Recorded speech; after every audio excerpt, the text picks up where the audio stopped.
What is going on, everybody? It's me, Mark Robertson, and I am back in today. This is my top 5 players to watch this upcoming season. And before we get started, thank you guys so much for all your love and support.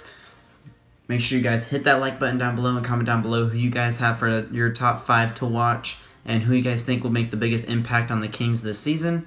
Also, make sure to hit that subscribe button if you're new to the channel. And also, always be good, always be great. And hit that notifications bell to be a part of my 6-man squad, hashtag 6manhype.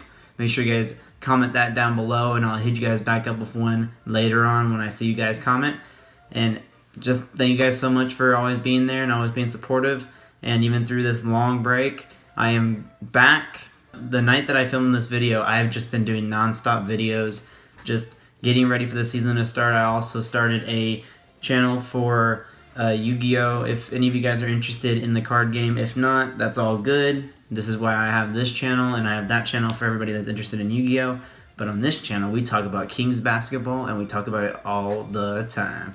So, thank you guys so much. Let's get right into it. So, number 5 on my list is this rookie.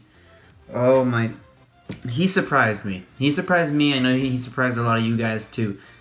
This is Frank Mason III. Point guard out of Kansas. 2017 NCAA Player of the Year. You know what he did in the preseason? Oh, he just played in 5 games. Scored 11.6 points, 3.6 boards, 2.4 assists. Shooting almost 50% from the field and almost 42% from 3.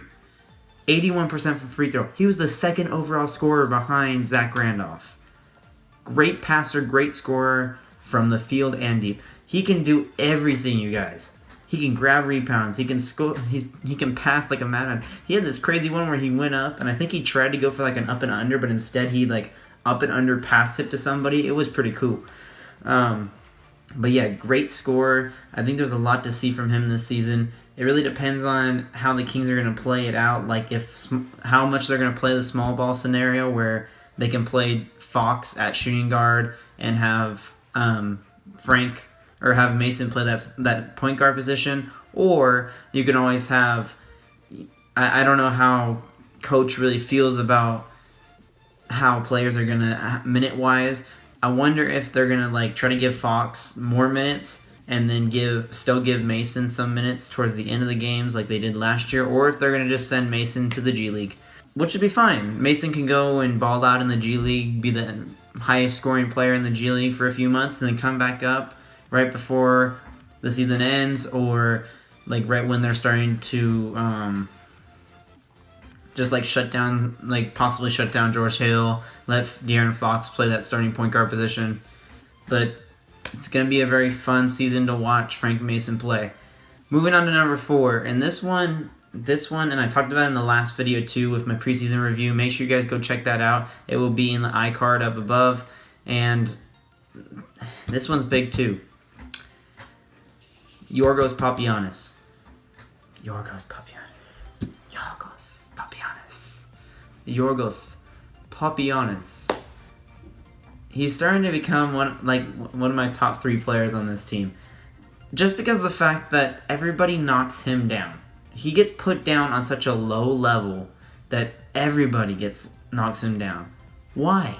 Why is he getting knocked down? Out of everybody on this team, why is it that he's the one who gets knocked down? He's a lot skinnier. When I went to the Blazers game, his body was so much thinner. He gained a lot of muscle. He's ready to play down in the post. He's still grabbing like crazy numbers. In 4 games, almost 10 points, almost 5 boards, 1 assist, almost 1 block, 56% from the field, 100% from 3 in that crazy bank off shot against the Warriors, 100% from the free throw line, 3 rebounds, which he can definitely work on, and 3.5 assists, which he can work on. A good guy to go to later in the game when they need to put a few fouls on him if they need to. And he's made a big leap when it comes to his spacing and scoring not only from the rim but also mid-range. He can shoot, you guys. Yorgos Papagiannis can shoot the ball. He's shot the ball in Greece. And he shot the ball here too. if you've seen him in some of his practices, he's shooting 3 balls and he's making these. So why not? Give him a chance. Give Willie a chance. I've seen Willie shoot threes during pregame drills. You gotta watch. Great ball gobbler. He got a lot of good rebounds during the preseason. Good to see him playing with a lot of intensity. Just excited to see what Yorgos Papagiannis brings to the Kings. I really hope that he actually gets to play this season. They don't play Koufos an unneeded amount of minutes. I honestly feel like before the trade deadline, Koufos and Garrett Temple need to get traded. It's a need. They could be on an option and could walk, like Aflalo did. Use the value that Garrett Temple and Costa Koufos bring. We have so many guards. Trade them to away. We'll be okay. You can trade them away. We'll be fine. Moving on to number 3, Bogdan Bogdanovich.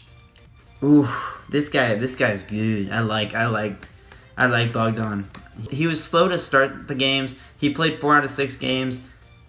6.5 points from the field with 1.5 boards, 1.5 assists, shooting 43.5% from the field, almost 45% from 3, and 66% from the free throw line. With the few games that he's had, the first 2 games were not too good for him. The last 2 games were great. One 7-point game, one 13-point game. The 13-point game was against the Clippers, and he had 13 points with 3 of 3 threes. That's great. That's good to see him being able to shoot that. I think with his early numbers, that's why his free throw numbers were so down. I think he'll be fine. He looked great out there. He'll be a great backup 6-man. I do think, or good backup shooting guard and a good 6-man. I think if he works really hard, he could be 6-man of the year, or he could end up being starting shooting guard for the Kings. Depends on how Buddy translates through the year. Moving on to number 2. My number 2 pick to watch this year is De'Aaron Fox. In 3 games, he scored 10.3 points and 1 board, and also 3.3 assists with 1.3 steals. That's awesome. That's great to see out of our rookie point guard. Shooting 52% from the field, 100% from 3 with the 1 3 that he turned and looked at the Spurs and wasn't watching when the ball went in. Then shooting 57.1% from the free throw line. He's a great up-and-coming point guard, and he can not only be good off the bench, but starting role too soon. His free throw shots will get better over time as his mid-range and long-range ball gets better. It just takes him time. He's been improving a lot during the summer. From what I've seen, that's his main focus. He's already got defense. He's already got speed. He's already got, to the basket ability. He just needs the mid-range, and he's 100% good. That's all he needs. And maybe a little bit more assists per game would be great for him. Moving on to number 1. Number 1, the one man that benefited the most. Yes, Skal Labissiere benefited a lot from the DeMarcus Cousins trade, but the one man who benefited the most, Willie Cauley-Stien, he benefited the most from this trade. He played in all 6 games, scoring 8.8 points, 6 boards, 1.3 assists, 0.5 steals per game, 41.5% from the field, 100% from 3. He also took a 3 like Papagiannis did, and 80% from the free throw line. You know how much better his free throw line percentage has gotten since he started in this league? The first year, it was bad. It was really bad. The second year, he got better. This year, I think he's going to be good from the free throw line. And his shooting has gone a lot better, too. His mid-range is always looking good during drills, and he looks good taking the mid-range out there on the floor. It'd be cool to see him get a couple of those corner threes during the year.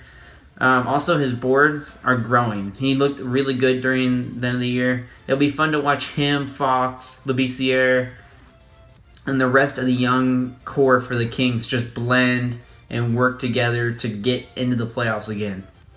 My honorable mentions for this team are going to be Buddy Hield, who showed what he can do like he did last year, was score. He can definitely score like he did last year. Skal Labissiere got to the post, did what he needed to do, got his turnaround J's, got his boards, got his dunks. It's Skal Labissiere. He's going to do what he needs to do, but I feel like he's definitely going to be really good as well this year. It really depends on who's going to start, either him or Zach.